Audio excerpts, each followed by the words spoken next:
Hello and welcome to Reachowl. In this video, we'll show you how you can add additional CSV variables. Log into your Reachowl account and initiate your campaign by selecting the Create Campaign option in your Reachowl dashboard. Scroll down in the Campaign Creation options and click on Upload CSV File.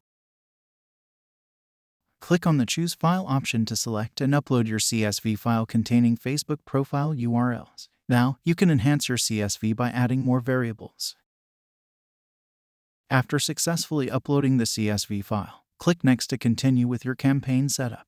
Now, fill in the rest of the campaign details as required. Click Save to preserve your campaign settings. Here's where the enhanced feature comes into play. You can now add more variables to your messaging sequence by expanding the variable option. Here you can utilize the template variables in the message you created in your CSV. Once you've set up your messaging sequence, click Save and click on Start My Campaign to initiate the process. Wait for the audience to be scanned, then you can conveniently access your message by clicking on the message queue. Here, you'll see the template variable you've added, providing you visibility throughout your campaign. That's it. You can now add your desired template to the specific profiles you want. Thanks for watching and happy learning.